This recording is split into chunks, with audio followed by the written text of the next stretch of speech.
Hello friends, আপনারা দেখছেন take channel. এই চ্যানেলে আপনাদের সবাইকে আরও একবার ওয়েলকাম জানাই। আগের এপিসোডে অ্যান্ড্রয়েড 14-এর সিনেমাটিক এবং এমোজি ওয়ালপেপারের সম্পর্কে বিস্তারিত আলোচনা করেছিলাম। যদি ভিডিওটি না দেখে থাকেন তাহলে ডেসক্রিপশানে দেওয়া লিঙ্ক থেকে দেখে নিতে পারেন। তবে একটা কথা বলবো ভিডিওটি শুরু করার আগে, যারা এখনও আমার চ্যানেলটি এখনও পর্যন্ত সাবস্ক্রাইব করেননি তারা অতি অবশ্যই চ্যানেলটি সাবস্ক্রাইব করবেন এবং বেল আইকনটি বাজিয়ে দেবেন পরের ভিডিওর নোটিফিকেশান পাওয়ার জন্য। ওকে, লেটস স্টার্ট দ্য ভিডিও। আজকের আমি অ্যান্ড্রয়েড 14-এর এআই জেনারেটেড ওয়ালপেপার এবং ট্যাবলেট এবং ফোল্ডেবল ফিচার নিয়ে ডিটেলসে বলবো। ওকে, ফার্স্ট এআই জেনারেটেড ওয়ালপেপার। আপনি যদি ওয়ালপেপারের জন্য সঠিক ইমেজ খুঁজে না পান তাহলে আপনি কেন একটি সম্পূর্ণ নতুন ইমেজ তৈরি করবেন না? আপনি অবশ্যই ওয়ালপেপারের জন্য সঠিক ইমেজ তৈরি করতে পারবেন, কারণ অ্যান্ড্রয়েড 14 এআই ওয়ালপেপার জেনারেশনের জন্য একটি নতুন অপশান অন্তর্ভুক্ত করেছে, যেটা হলো এআই ইমেজ মডেল। এই এআই ইমেজ মডেলটির দ্বারা একটি সঠিক ইমেজ তৈরি করা হয়, যা এক কথায় অসাধারণ।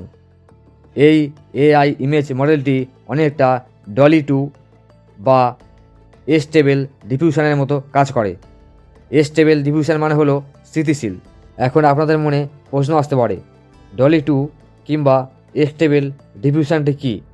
ওকে, তাহলে এর উত্তর দেওয়ার জন্য অন্য কোনো ভিডিওতে এটা নিয়ে ডিটেলসে বলা যাবে, কারণ এটা নিয়ে আলোচনা করলে আজকের ভিডিওটি অনেক লম্বা হয়ে যাবে। তাই আপনারা এর সম্পর্কে জানতে কমেন্টে অবশ্যই জানাবেন। মনে করুন আপনি একটা সঠিক ভালো ছবি তৈরি করতে চাইছেন, কিন্তু কিভাবে করবেন এই নিয়ে বারবার সঠিক আইডিয়া খুঁজছেন, কিন্তু সঠিক আইডিয়া খুঁজে পাচ্ছেন না। কিন্তু এখন আর কষ্ট করতে হবে না, কারণ গুগল সঠিক ছবি তৈরি করার তাড়াতাড়ি পরামর্শ দেওয়ার জন্য আরও একটি এআই মডেল ব্যবহার করেছে। তাই আপনি আপনার পরবর্তী এআই তৈরির জন্য অনুপ্রাণিত থাকবেন। তবে এই ফিচারটি আপাতত শুধুমাত্র গুগল পিক্সেল 8 এবং গুগল পিক্সেল 8 প্রোতে উপলব্ধ।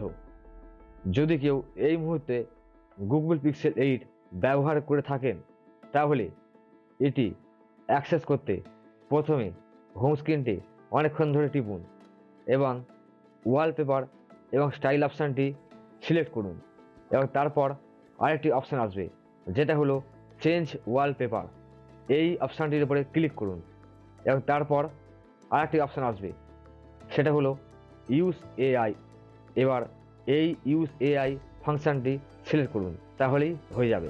ওকে, এবার ট্যাবলেট এবং ফোল্ডেবল ফিচার। স্মার্টফোনের মতো বড় স্ক্রিনের ডিভাইসে অ্যান্ড্রয়েডের অভিজ্ঞতা তৈরি করতে গুগল কঠোর পরিশ্রম করেছে। আইবাইওতে এটি ঘোষণা করেছে যে 50টি গুগল অ্যাপগুলিকে বড় স্ক্রিনের ব্যবহার করার জন্য আপডেট করা হয়েছে এবং এটির অ্যাপগুলিও অপটিমাইজ করা হয়েছে। তা নিশ্চিত করতে এটি তৃতীয় পক্ষের সাথে কাজ করছে। পেলেটন, ক্লাম এবং ক্যান্ডি ক্রাশ ছোটা শাখাকে নতুন নতুন ডিজাইন করা অ্যাপ হিসাবে উল্লেখ করা হয়েছে। এছাড়াও new taskbar, 2 panel notification set এবং একটি স্প্লিট কিবোর্ডের মতো ফিচারগুলি আপডেট করা হয়েছে, যা 2 হাতের ব্যবহারকে আগের চেয়ে আরও সহজ করে তুলেছে। এই ফিচারগুলির মধ্যে অনেকগুলি ইতিমধ্যে অ্যান্ড্রয়েড 13-এ লাইভ রয়েছে, কিন্তু অ্যান্ড্রয়েড 14-এ আরও পরিমার্জিত হয়েছে।